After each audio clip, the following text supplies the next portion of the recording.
Hello good morning students. आज हम question number 47 देखेंगे एसी वर्मा बुक से। The system the current generator I G shown in figure made a constant current I through the circuit. The wire A B has a length L and mass M can slide on the smooth horizontal rails connected to I G. The entire system lies in a vertical magnetic field B. Find the velocity of the wire as a function of time T. Question को आप ध्यान से समझ लीजिए। देखो ये circuit दिया हुआ है, आप देख सकते हैं ये सर्किट दिया हुआ है। थोड़ा सर्किट को और हम बड़ा बना देते हैं। मान लीजिए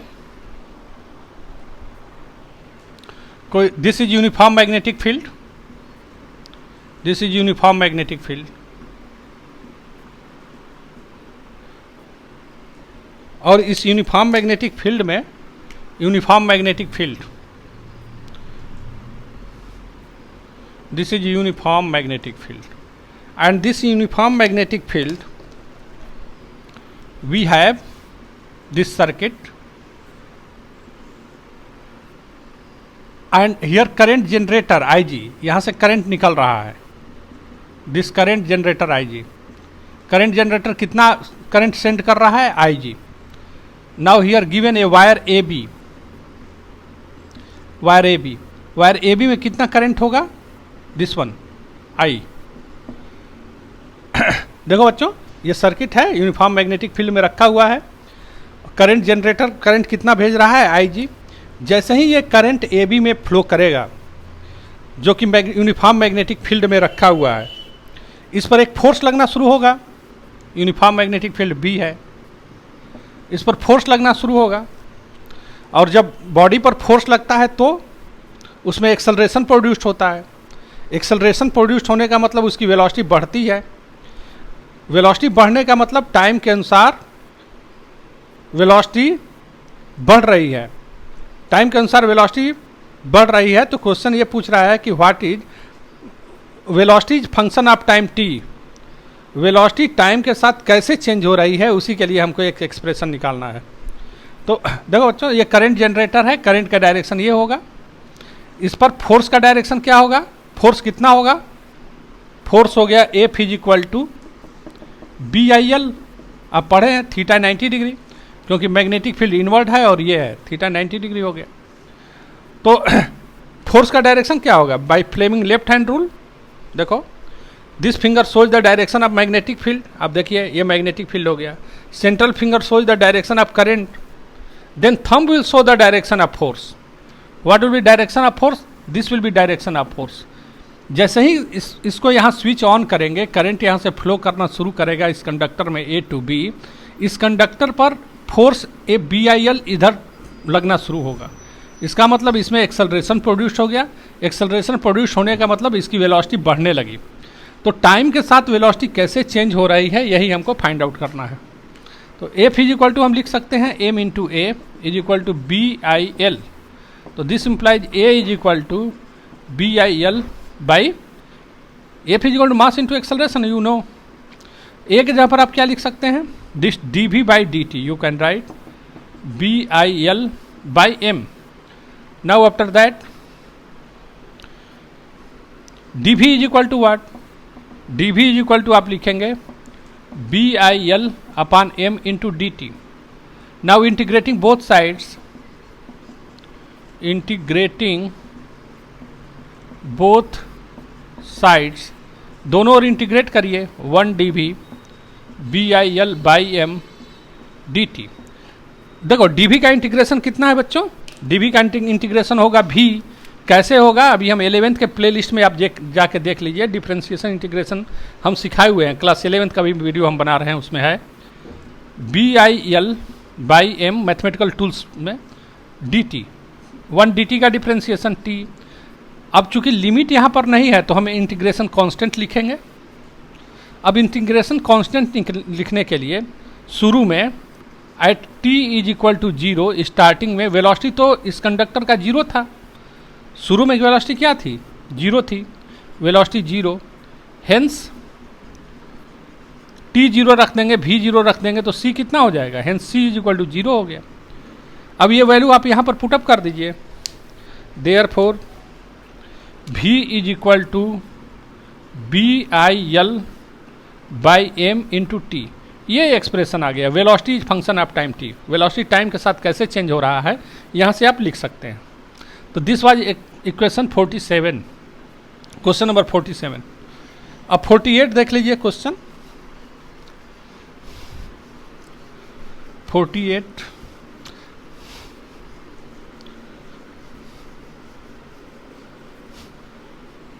क्वेश्चन 48 देखिए 48। देखो बच्चों, क्वेश्चन सेम था, ये यूनिफॉर्म मैग्नेटिक फील्ड,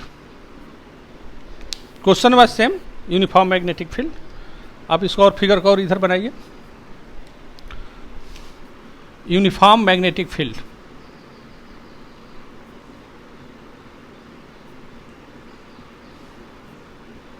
और इस यूनिफॉर्म मैग्नेटिक फील्ड में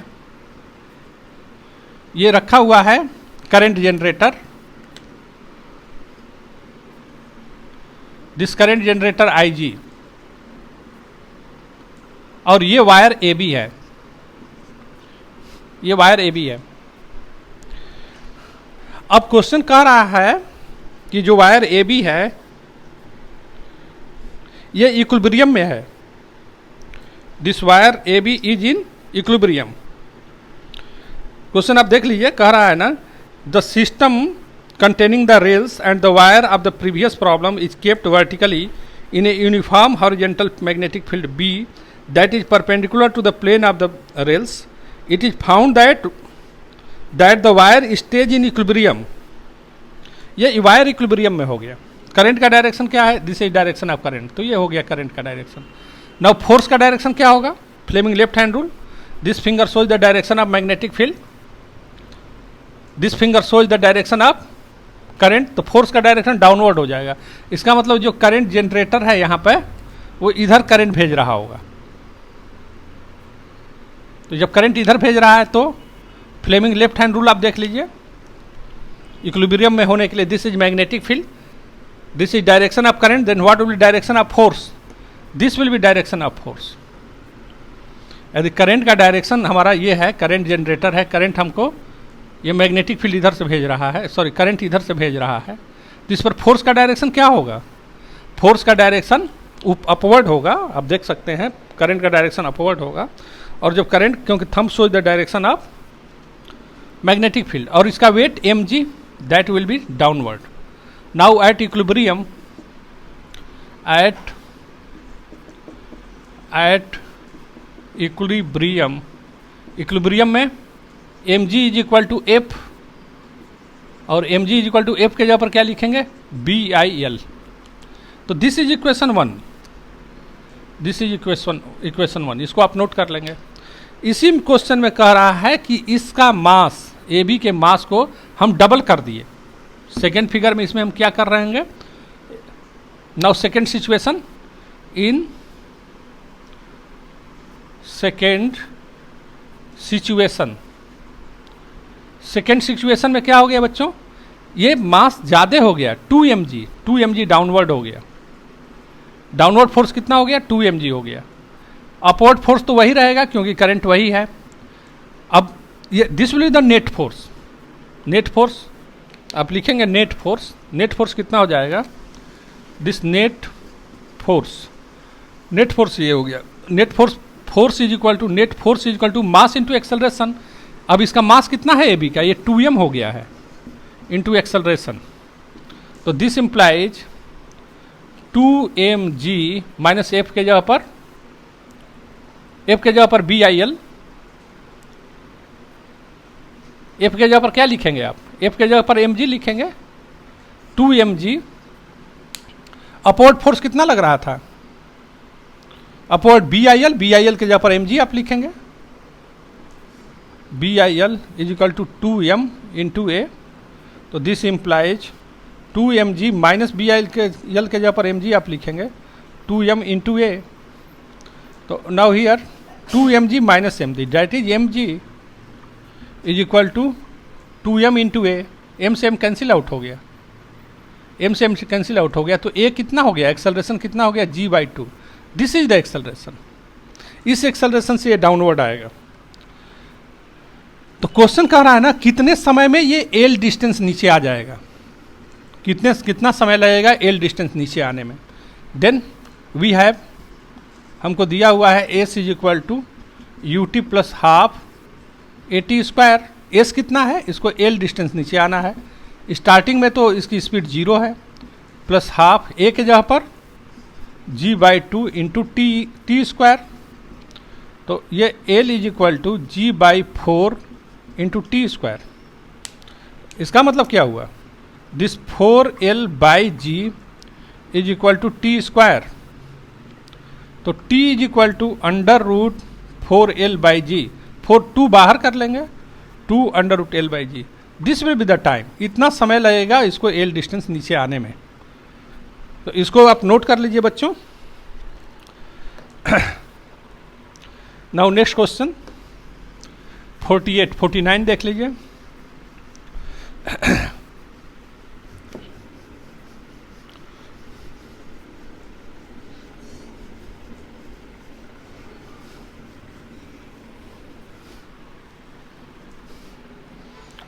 देखिए, ये 49 देख लीजिए, क्वेश्चन नंबर 49 क्या है बच्चों, देखो, this uniform magnetic field you have given, this uniform magnetic field, ये यूनिफॉर्म मैग्नेटिक फील्ड है। और इस यूनिफॉर्म मैग्नेटिक फील्ड में, in this uniform magnetic field,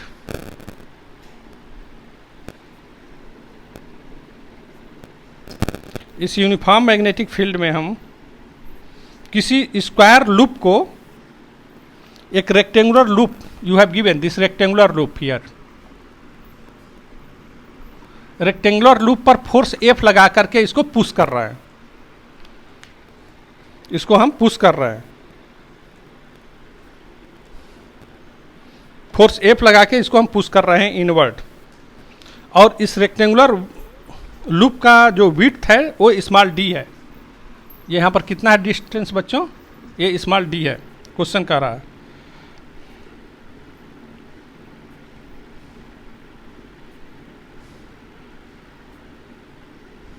small d है, मैग्नेटिक फील्ड B दिया हुआ है, कांस्टेंट फोर्स F है। Find the acceleration of the frame when the speed has increase to v। अब ध्यान दीजिए, जब इधर से हम फोर्स इस पर लगाए हुए हैं, F फोर्स हम अब लगाए हुए हैं इधर, this is uniform magnetic field, ये F फोर्स है यहां पर, F फोर्स लगा के इसको पुश कर रहे हैं,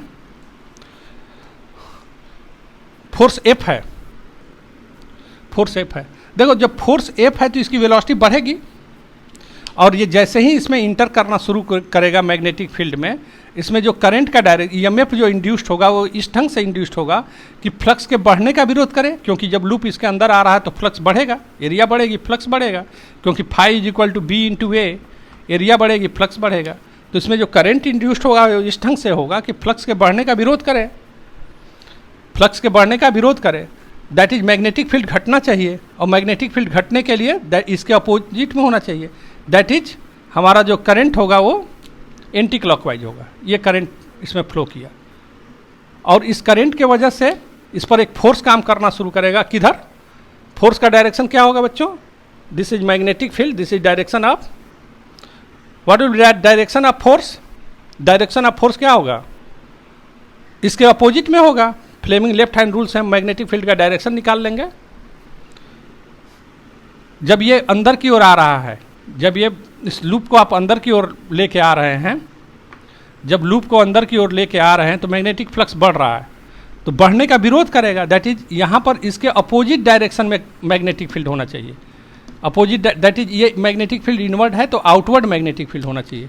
आउटवर्ड मैग्नेटिक फील्ड होने के लिए करंट का डायरेक्शन क्या होना चाहिए? ये anti clockwise, this will be the direction of current, anti clockwise direction होना चाहिए। तो जब करंट एंटी क्लॉकवाइज है तो Fleming left hand rule, this is direction of magnetic field, this current, then what will be the direction of force? This will be the direction of force. तो net force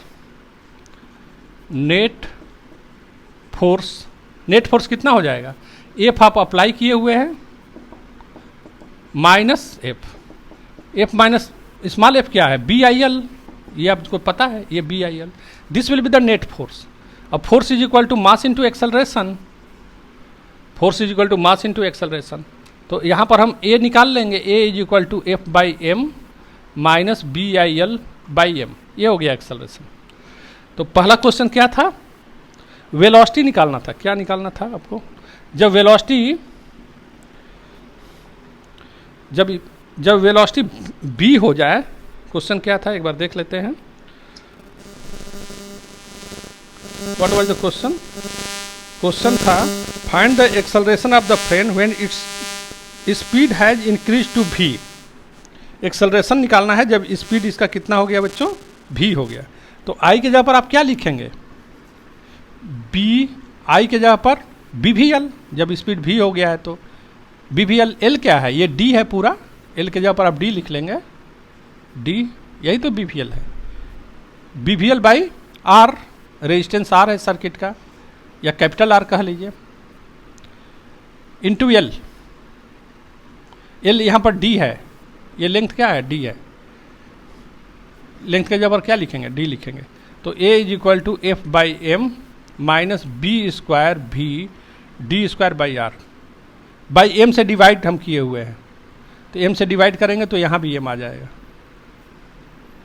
M यहाँ पे आ जाएगा। ये acceleration हो गया, this is acceleration. जब velocity v है तो उस समय एक्सेलरेशन कितना होगा, ये हो गया, this will be the acceleration. ये क्वेश्चन कह रहा था कि जब वेलोसिटी v है तो उस समय इसका एक्सेलरेशन क्या होगा, ये हम निकाल सकते हैं यहाँ से। इसका आंसर भी देख लीजिए 48 का।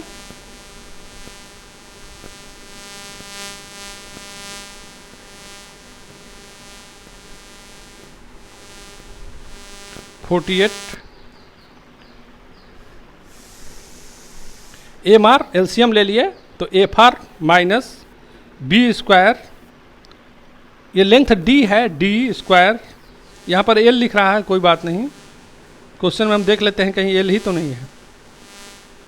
47 विथ डी है, एल लिखने की कोई ज़रूरत नहीं है, यहाँ पर डी है, L is equal to D है यहाँ पर। चलो ठीक है, तो ये रहा है आपका। नाउ नेक्स्ट क्वेश्चन क्या कर रहा है, नेक्स्ट क्वेश्चन कर रहा है so that after some time the frame will move with a constant velocity till the whole frame enters into the magnetic field, find the velocity V naught. देखो बच्चों, यहाँ पर वेलोसिटी, ये फोर्स इधर की ओर लग रहा है, ये फोर्स इधर की ओर लग रहा है, तो इस फोर्स की वजह से वेलोसिटी बढ़ रही है, वेलोसिटी बढ़ने लगेगी तो अपोजिट डायरेक्शन में फोर्स भी हमारा बढ़ेगा। तो एक ऐसी स्थिति आ जाती है कि कैपिटल एफ और स्मॉल एफ दोनों इक्वल हो जाएंगे। जब दोनों इक्वल हो जाएंगे तो नेट फोर्स इज जीरो। जब net force is equal to zero, then at that time ये जो लूप है वो कांस्टेंट वेलोसिटी से मूव करना शुरू करेगी, कांस्टेंट वेलोसिटी से मूव करना शुरू करेगी। और ये भी ध्यान में रखेंगे, जब पूरी तरह से मैग्नेटिक फील्ड लूप जो मैग्नेटिक फील्ड में इंटर कर जाएगा उस समय ये स्मॉल एफ जीरो हो जाएगा। इसलिए क्वेश्चन कह रहा है कि ये सिचुएशन तभी तक है जब तक कि पूरी तरह से लूप मैग्नेटिक फील्ड में इंटर नहीं कर जाता है क्योंकि जैसे ही मैग्नेटिक फील्ड में पूरी तरह से इंटर कर गई, पूरी तरह से इंटर करने से पहले का सिचुएशन हमको निकालना है। तो if B part, if v is equal to we naught, जब कांस्टेंट हो गया वेलोसिटी बढ़ के जब कांस्टेंट हो गई तो a is equal to zero, ये जीरो हो जाएगा, एफ बाई एम क्योंकि नेट फोर्स जीरो हो जाएगा, minus B square V naught square B square V naught, इसको मिटा लीजिए आप।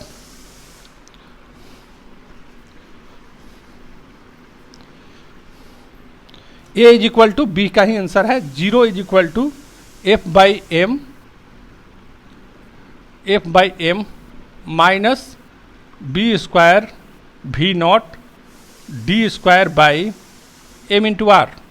तो इसका मतलब क्या है, इसको इस साइड में भेज दीजिए, तो B square V naught D square upon M R is equal to F by M.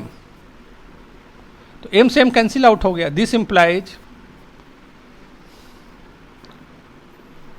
F into R, cross multiplication कर देंगे, F into R is equal to B naught V naught D square, ये हो गया।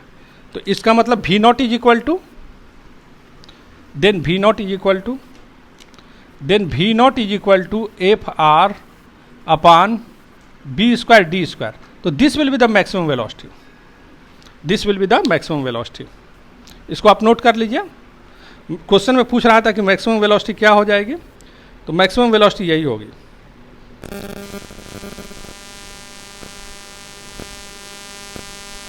Maximum velocity V not आपको पूछ रहा है।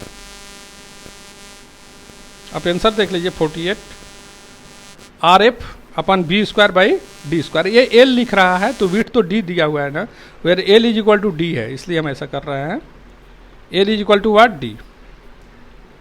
Next question इसी में कह रहा है so that after some time the wire A B will slide with constant velocity V, find the velocity. Sorry 48 कौन सा क्वेश्चन था ये, एक मिनट, हाँ ओके, ये तो हो गया। So that after some time the frame will move with a constant velocity, आपने निकाल लिया। सी कह रहा है so that velocity at a time of T, ये जो वेलोसिटी बढ़ रहा था इसके पहले आप निकाले थे, वेलोसिटी की वैल्यू क्या आई थी, वेलोसिटी क्या आया था। अब देखो एफ माइनस एफ था ना, F minus F is equal to M A आया था। एफ तो था ही है, एफ के जगह पर बी, आई के जगह पर, आई के जगह पर कितना था, बी आई, आई के जगह पर B V L, B V L के जगह पर डी था, तो बी आई रेजिस्टेंस आर था, बी आई एल। तो A is equal to F by M minus B square V D square, B square V D square by M R, ये हो गया एक्सेलरेशन। ये हम बनाए हुए थे, ये क्वेश्चन आया हुआ था हमारा। अब क्वेश्चन कह रहा है ना कि फाइंड, क्वेश्चन सी कह रहा है कि आपको फाइंड आउट करना है सी पार्ट कि velocity as a function of time T. तो ए के जगह पर आप क्या लिख सकते हैं, ए के जगह पर आप लिख सकते हैं D V by D T, F by M है, रहने दीजिए, माइनस, देखो बच्चों अब देखिए यहां पर B square D square by R के जगह पर क्या लिख सकते हैं, यहां पर वी नॉट अपान एफ के जगह पर लिख सकते हैं R upon B square D square, V naught upon F के जगह पर लिख सकते हैं R upon B square by B square D square. तो हमारा क्या है यहाँ एफ बाई एम, भी रहने दीजिए, B square D square by R के जगह पर लिखेंगे F by V naught B square D square, answer लिखिए यहाँ पर लिखेंगे B square D square by R के जगह पर हम लिखेंगे F by V naught, F by V naught is equal to B square D square by R. तो B square D square by R के जगह पर आप क्या लिखेंगे, एम अपान वी नॉट, ये लिख देंगे। तो हमारा स्मॉल भी हो गया, B square D square by R के जगह पर आपने क्या लिख दिया, वी नॉट लिख दीजिए, अपान एम तो रहेगा ही फिर यहाँ, दिस एम, ये D V upon D T हो गया, this is D V upon D T. तो एफ अपान एम को कॉमन ले लीजिए, एफ अपान एम को कॉमन ले लीजिए, आपने लिख दिया भी B square D square D square by R, B square D square by R के जगह पर आपने क्या लिख दिया, एफ बाई वी नॉट लिख दिया। तो एम तो यहाँ पर रहेगा, ओके, आप चेक करते रहेंगे। नाउ नेक्स्ट, अब हमको velocity as a function of time पूछ रहा है, तो now this D V upon D T को आप लिख सकते हैं, एफ बाई एम को कॉमन ले लीजिए, एफ बाई एम कॉमन ले लेंगे तो 1 minus we upon we naught, ऐसे आप लिख सकते हैं। तो ये एम बाई आर आप लिख लीजिए इधर, m by r, m by f कर देंगे, एम बाई एफ कर लीजिए, इंटीग्रेशन के बाहर ले लीजिए, या इसको ऐसे करिए, d v is equal to, जो टर्म है v का उसको यहाँ पर लिखिए f by m 1 minus we upon we naught into d t, ऐसे लिख सकते हैं. Now integrating both sides, integrating both sides,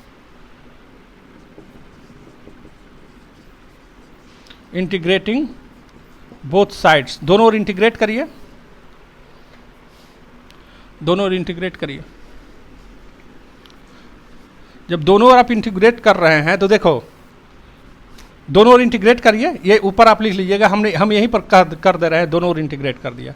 तो 1 बाई एक्स का इंटीग्रेशन x हो गया, सॉरी 1 बाई एक्स का इंटीग्रेशन log x, तो log x के जब ये देखिए पूरा का पूरा डी भी है, ये पूरा का पूरा आप भी है, डी भी अपन भी का इंटीग्रेशन क्या होगा, log भी होगा. ये पूरे को आप भी मानेंगे तो log भी के जगह पर आप क्या लिखेंगे, F by m 1 minus v upon v naught, ये ऐसे लिखेंगे. अब चूंकि इसको भी तो है नहीं, इसको तो भी आप माने हैं, इसलिए इसको आप डिफ्रेंशिएट करके डिवाइड कर देंगे. तो एफ बाई एम का डिफ्रेंशिएशन 0 हो जाएगा, फिर एफ बाई एम कॉमन ले लिए, 1 का डिफ्रेंशिएशन 0 हो गया, माइनस 1 अपान भी नॉट, भी का भी के रेस्पेक्ट में डिफ्रेंशिएशन 1, ये आप लिख सकते हैं, और 1t को आप t लिखेंगे. कुछ इंटीग्रेशन कांस्टेंट लिखना होगा आपको, क्योंकि लिमिट अभी लगाया नहीं है यहाँ पर. तो ये वीडियो लंबा हो जाएगा, कोई बात नहीं, अब चिंता करने की ज़रूरत नहीं है. अब यहाँ पर देखिए लिख सकते हैं log e f by m 1 minus v upon v naught अपान, देखो बच्चों, माइनस नेक्स्ट स्टेप में 0 हट जाएगा, माइनस एफ नीचे हो गया, एम भी नॉट ऊपर चला जाएगा, is equal to f upon m v naught ऊपर चला गया, minus m v naught upon f, ये हो गया. डिफ्रेंशिएट करके डिवाइड किए तो ये एम भी नॉट ऊपर हो गया upon F. This is equal to T plus C. अब देखो at T is equal to 0, T is equal to 0, starting में भी तो 0 था, at T is equal to 0, T की वैल्यू जब 0 लिख रहे हैं तो ये भी की वैल्यू 0 हो जाएगी, तो हम क्या लिखेंगे, minus m v naught upon f log e f upon m यही लिखेंगे, क्योंकि भी 0 है. तो इज इक्वल टू टी 0 कर रहे हैं तो दिस इज सी, तो सी की वैल्यू इतनी आ जाएगी. अब यहाँ पर सी की वैल्यू यही पुटअप कर दीजिए, putting the value of C, putting the value of C, C की वैल्यू आप पुटअप कर दीजिए. सी की वैल्यू पुटअप कर दीजिए.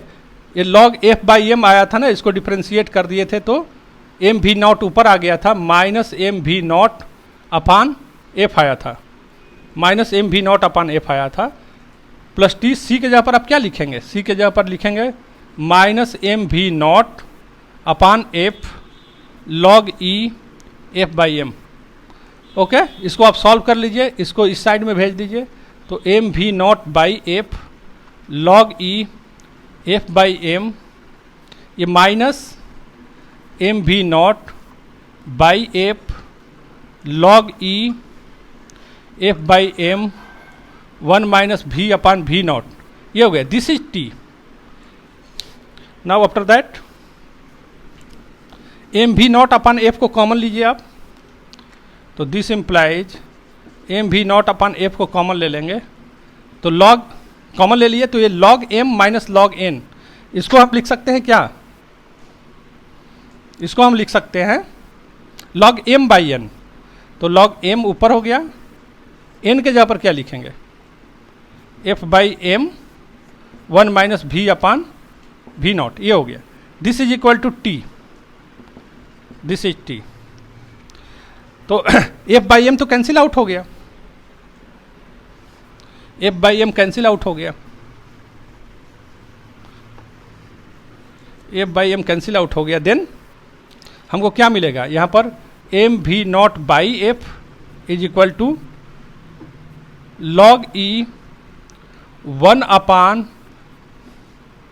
Minus we upon we naught, this is equal to t. अब इसको यदि ऊपर आप लेके जाएंगे तो हमको माइनस यहाँ लिखना पड़ेगा, minus m we naught by f is equal to log e 1 minus we upon we naught is equal to t. अब इसको क्या लिखेंगे बच्चों, इसको आप लिख सकते हैं log e 1 minus we upon we naught, यहाँ पर माइनस ये एफ टी हो गया अपान एम वी नॉट, ऐसे लिख सकते हैं। तो ये 1 minus we upon we naught, इसको क्या लिखेंगे E to the power minus F T upon M we naught, 1 minus we upon we naught is equal to E to the power minus F T upon M we naught, ये हो गया।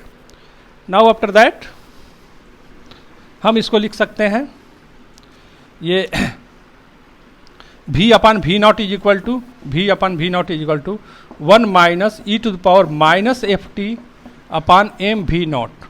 तो v is equal to we naught 1 minus e to the power minus F T upon M we naught. यही proof करना था कि velocity is function of time t, velocity time के साथ कैसे चेंज हो रहा है, यही क्वेश्चन पूछ रहा था, इसको आपको सॉल्व करना था।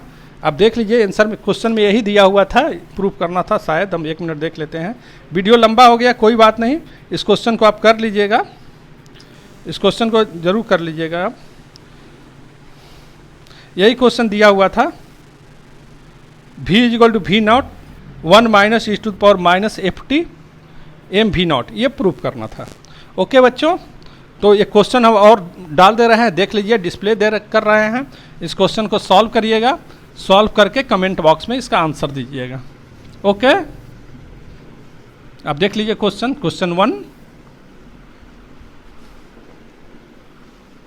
And question 2। Okay okay, thank you. Question को सॉल्व करके अब दीजिए हमको इसका आंसर। Okay, thank you.